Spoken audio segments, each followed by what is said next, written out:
Welcome back. For more on our top stories and others, please visit our website. It's channelstv.com and youtube.com/channelsweb. Log on to m.channelstv.com to watch us on your mobile device, or download the Channels TV app for Android, iOS and Windows devices from their respective stores. Indeed, the Channels TV and Channels 24 apps will give you access to news and updates. You'll also have access to the Eyewitness feature, with which you can share those pictures, videos or news of happenings around you. Just install the app, then tap and swipe to reveal the menu and follow the instructions.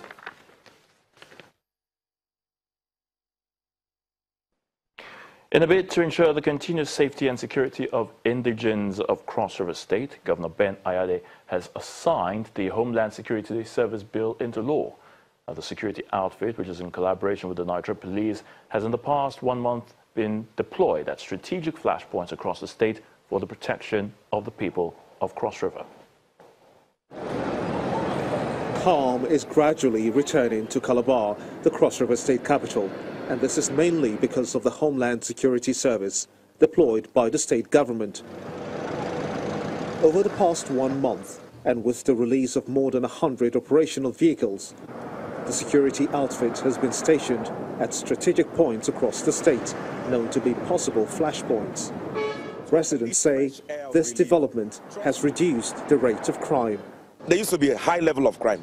But trust me, these days, before you say anything, say Green Sheriff. Once you say Green Sheriff is in town, all the bad boys, they will take cover. Before now, you know, we're finding it so very difficult to come out like this at this very time, at this very hour. But I think now things are, actually getting better. Governor Ben Ayade, after signing the Homeland Security Bill to law, explains that as a tourism state, the security of Cross River determines that of the country as a whole. This Homeland Security Bill is aimed at providing neighborhood watch, vigilante patrolling and intelligence gathering, providing support information for the police, and also providing real on-time emergency intervention in areas of physical security. We do recognize that Cross River State is the headquarters of tourism in Nigeria. Cross River State, therefore, is at the epicenter of what is called class lifestyle. So any distortion of the security apparatus and structure of Cross River State will send a signal that Nigeria in totality is totally unsafe. The Homeland Security Service is a non-arms-bearing outfit. Its mandate is information gathering to ensure effective policing by the Nigerian police force in communities across the state. All right, joining us on the program to discuss the health sector as it affects the Nigerian Medical Association and the National Association of Resident Doctors. I'm being joined by the former president of the National Association of Resident Doctors, Dr. Afolabi Akinkumi. Thank you for joining us. Yeah, good afternoon. All right, your colleagues are meeting with the federal government at this moment in time in Abuja. Tell us some of the issues that are being raised. Okay, well, some of the issues include payment of salary shortfalls for some federal teaching hospitals and some state teaching hospitals, including Lament Teaching Hospital, Bumosho, Lament Teaching Hospital, Osogbo, failure of remittance of pension deductions for our members, and some other agreements, the enrollment of resident doctors in the IPPIS, Integrated Payment Payroll Information System, and some other collective bargaining we have had in the past. All right. Now, the government has already given an assurance that the issues raised will be resolved in no time. But will this be enough to avert a strike that is billed for Monday next week? Well, as we speak, members of the national executives are meeting presently in Abuja. And of course, we expect that there will be positive resolutions from that meeting. The truth of the matter is that we've had to bend over backwards severally, and the fact that the areas are accumulating in a lot of hospitals. Of course, like I've always said, sometimes it's difficult for us to take decisions to embark on strike action, but sometimes that remains the last option we are left with. Some of these agreements are there in the past. For example, enrollment into the IP system is something that we believe that it is feasible. And of course, it's also something that, of course, we block leakages in the system. And so we believe that with some more discussions, and especially when we still talk about actions, with more actions from agencies of the federal government, things will probably the strike can still be considered. All right, now weighing the demands really, what should come first for the present leadership of the Association of Resident Doctors? Is it the poor working conditions, the issue of poor working conditions, or payment of salaries? Well, as you know, both will actually go hand in hand.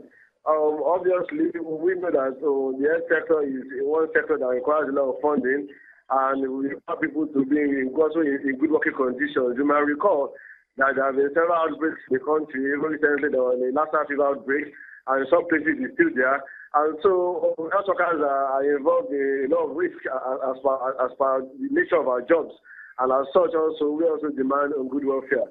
And we also know that the issue of medical tourism is there.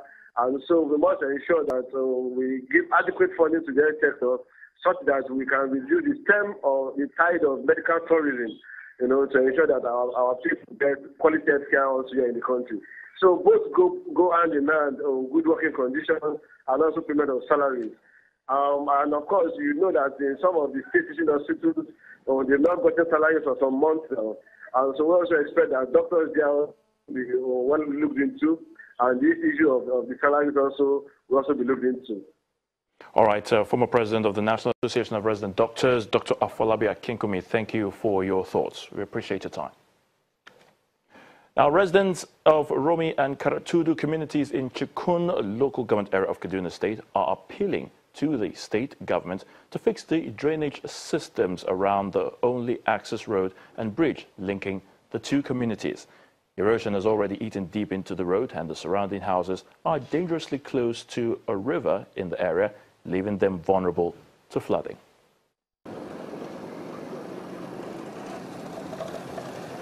Residents of Romi and Karatudu communities, a suburb of the Kaduna State metropolis in Chikun local government area, live in constant fear of their homes being washed away by flood. It's bad enough that many of them live near the river. The only access road linking the two communities is in bad shape. The lack of a drainage system to properly channel rainwater has resulted in erosion on the muddy sides of the elevated road.